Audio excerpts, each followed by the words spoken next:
Ravana told Maricha what he had to do to make Ram and Lakshmana leave the hut.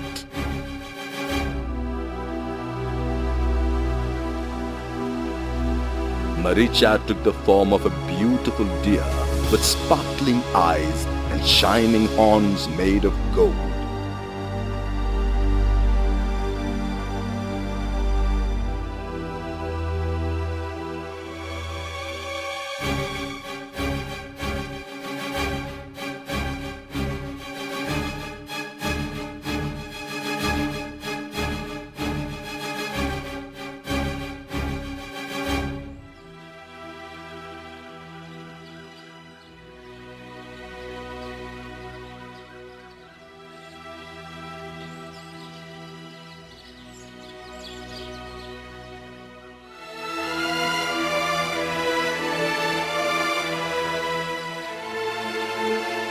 Sita came out of the hut and saw the deer. She was carried away by its beauty. She hurriedly called her husband Ram. My lord, please come here.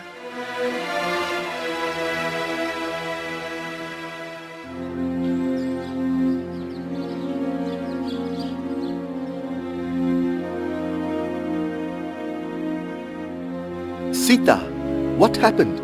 You are so excited.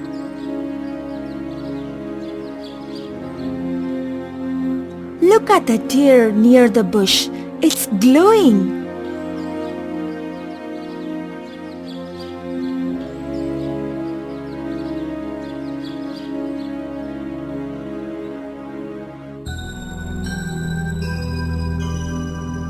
Amazing. It looks like a golden deer. Can you capture that deer for me? All right, I will go and catch it.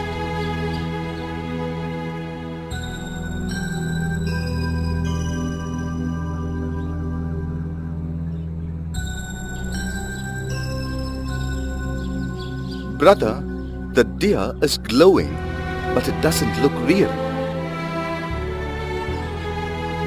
Yes, a normal deer would not look like this. Let us forget about it. My lord, can you please get me the deer? There won't be any problem. Why should we have unnecessary doubts?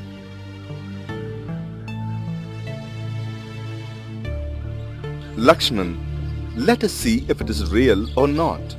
If it is real, I will capture it. If not, it's no loss for us. Please stay in the house and take care of Sita. I will bring the deer.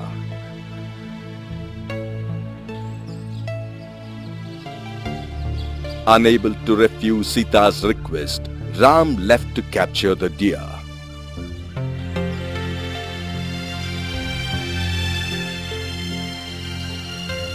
Ram went behind the deer and it took him deep inside the woods.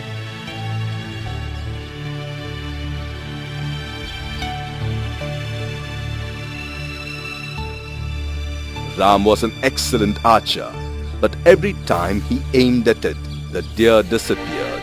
Ram finally realized that the deer was not real.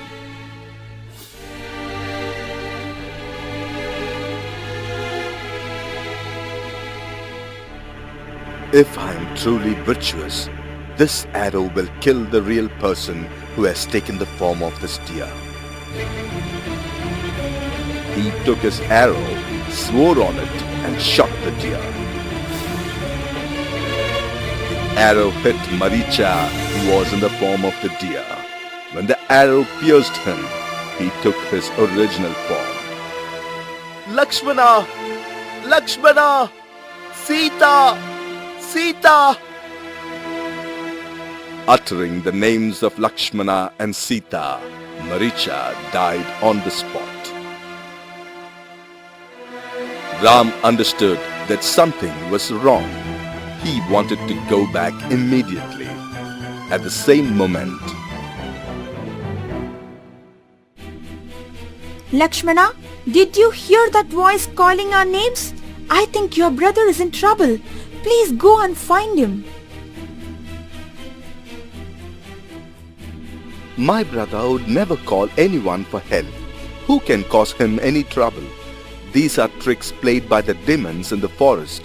Please do not worry.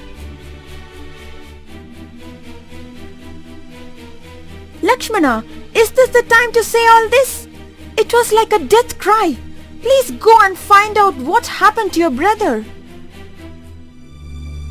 But Ram has told me not to leave you alone in the hut. He will come now. I know him. Why are you behaving like this? You don't seem to care about your brother. That's why, in spite of my repeated requests, you are not willing to save him. Lakshmana could not bear to hear these words. He tried his best not to show how hurt he was. He remained calm. I was instructed by my brother not to leave you alone, but I don't have any choice other than to listen to you. I will draw a line outside the hut. Please do not cross the line till we come back.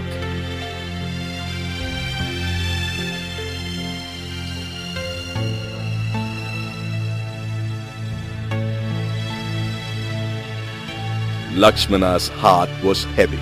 He could neither control his emotions nor let them get the better of him. He went in search of Ram. In the meantime, Ravana took the form of an old sage and approached Sita.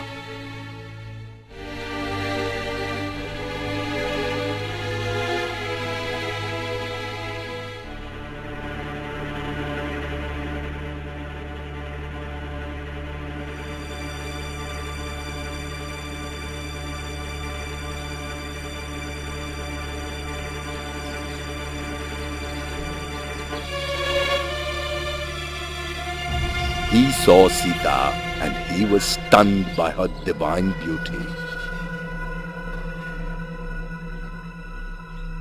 Is there anybody here? I am an old sage and I am in need of food and water. Guru, please wait. I shall get you some food.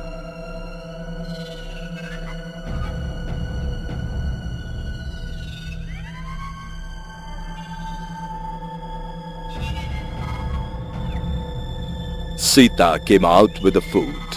She stayed inside the line and gave him the food. Young lady, I am an old sage. You are standing so far away and serving me. It looks like you don't want to serve me. Guru, please do not misunderstand me. If you don't want to come closer to serve me the food, you can keep it for yourself. I will go hungry today. Sita could not answer back. Mistaking Ravana for an old sage, she crossed the line drawn by Lakshman with lot of hesitation. The very next moment, the sage vanished and the deadly Ravana appeared before Sita. Sita was shocked to see Ravana and trembled with fear. She ran inside the hut.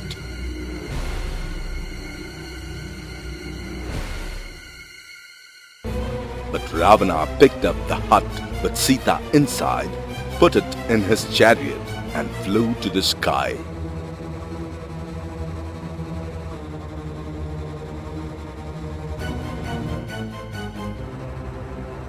Eagles flew around him and all the birds howled.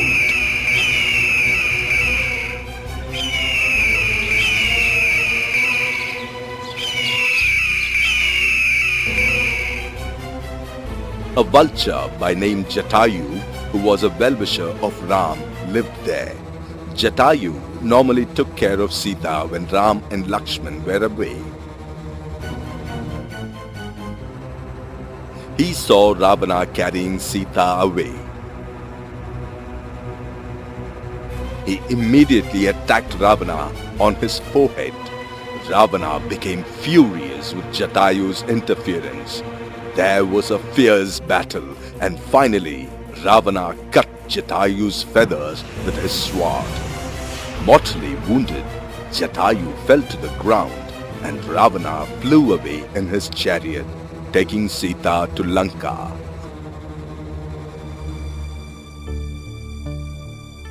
Unaware of all that had happened, Lakshman went in search of Ram.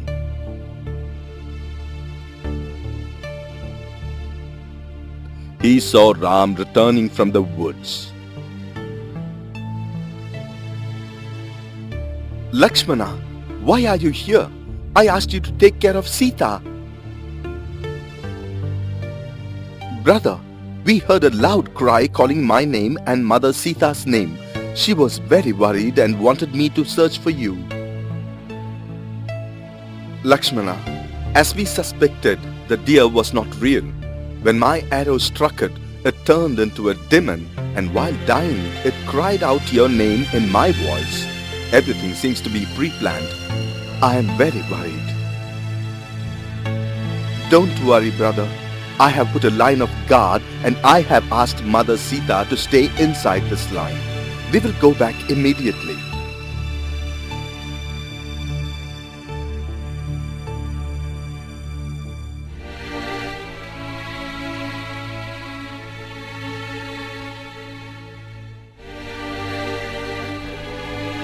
On the way, they saw Jatayu lying on the ground with his injured wings, gasping for life. Jatayu, what happened? Who did this to you? My lord, please forgive me. I couldn't save Mother Sita. What happened to Sita? My lord, Ravana, the demon king, came in the form of an old sage, fooled Sita and took her along with your hut in a flying chariot towards the south. I tried my level best to stop him, but he cut my wings. Please forgive me, my lord. Ram was completely grief-stricken. He had lost his kingdom, his father, and finally his wife. Lakshman caught hold of his brother. Jatayu, do you know where Ravana is? Before Jatayu could reply, he died. Ram put Jatayu's head on his lap and blessed him. Ram did not know what to do. He was speechless. Lakshman took him to where their hut used to be.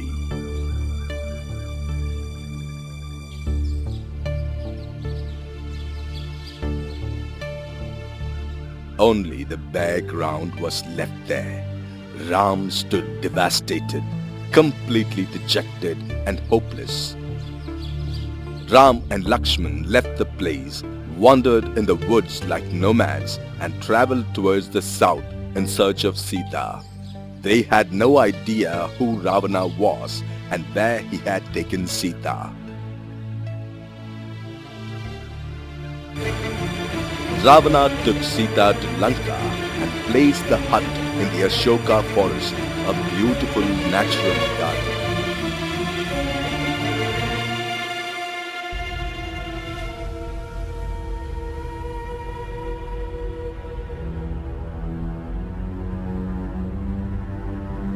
Sita, I have brought you to Lanka, crossing the ocean.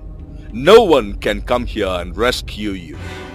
Take care of yourself, forget your past, and be prepared to live with me. Sita bowed her head down. Without looking at Ravana, she answered back. I'm the daughter-in-law of the great King Dasharatha and the wife of Sri Ram. Do not play your cheap tricks on me. Your end is near. If I had wished, I could have forcibly married you, but I don't want to do that without your complete acceptance. But Ravana knew very well that he could not do that because he had been cursed by Lord Brahma. If he touched any woman without her consent, his 10 heads would be blown to pieces.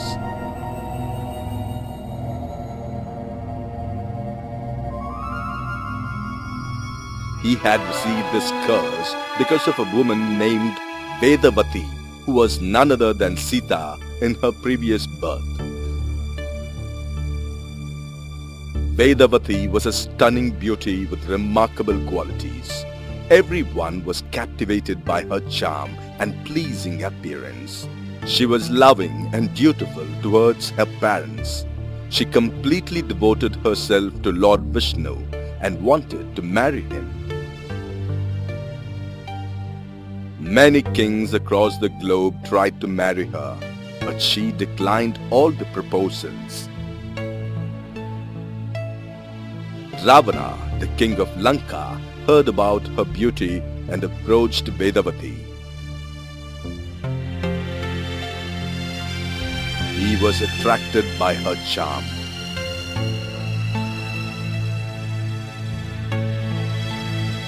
But Vedavati strictly said that she would not marry anyone other than Lord Vishnu.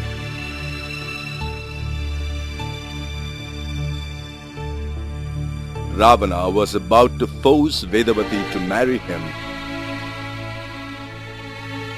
But before he could do this, she created a fire from within and burnt herself.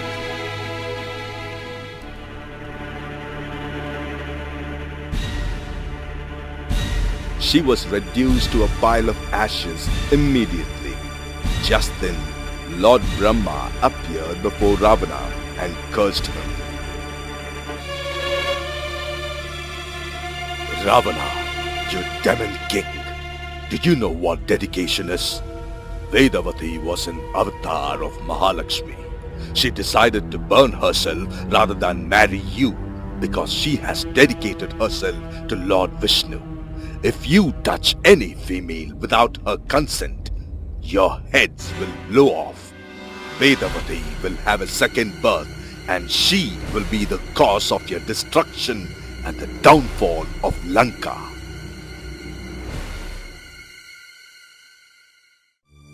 Vedavati was later reborn as Sita. When Vedavati burnt herself, her ashes were kept in a box and they were buried in the kingdom of Mithila. Along with the ashes, a bow that had been given to Vedavati by Lord Shiva in the memory of Lord Vishnu, which she used to worship, was also buried along with her.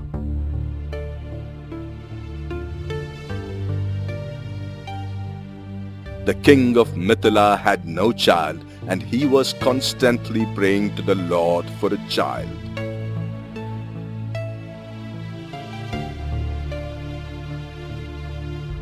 After a few years, when a farmer was tilling the land, he found a box and a large bow.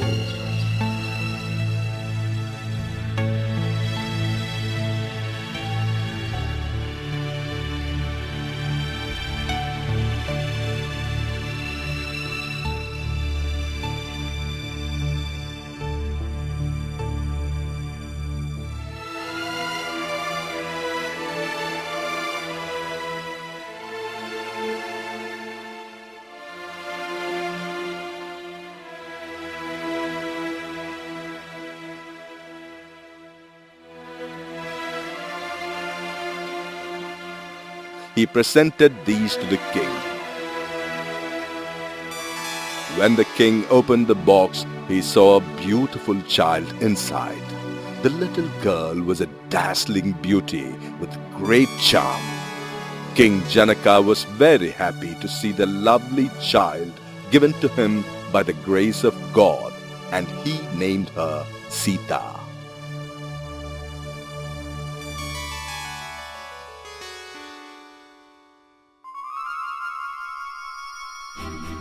Ravana remembered Brahma's words. That was the reason he picked up the hut along with Sita, because he could not touch her. But he did not know that Sita was the very same woman Brahma had warned him about.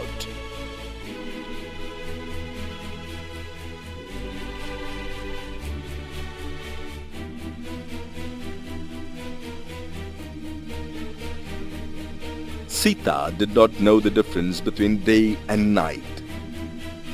She stayed inside the Ashoka forest, constantly thinking of Ram. She wept, and there was no one to console her. She was guarded by demons all day.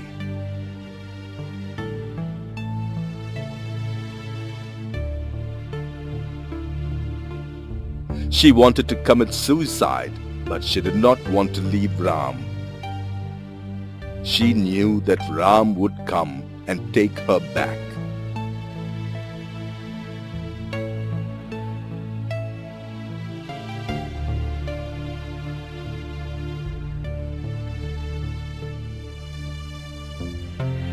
Ram and Lakshmana crossed the woods and rivers and traveled towards the south, not knowing where Sita was.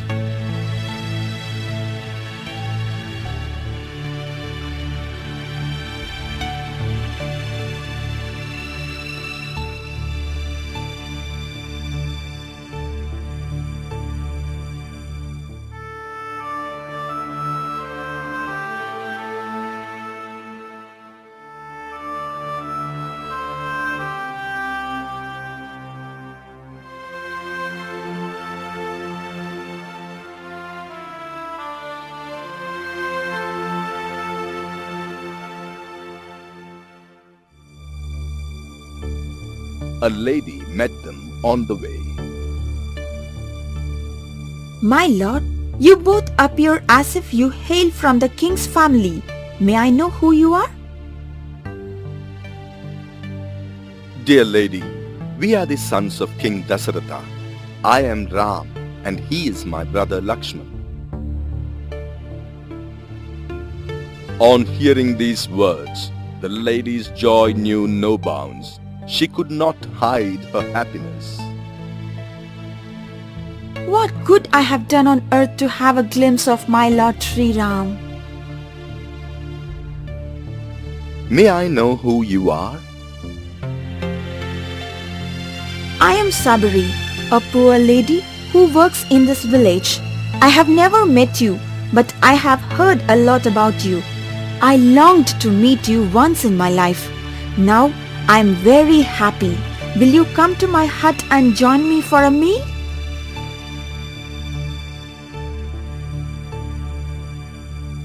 Ram and Lakshmana went to her hut.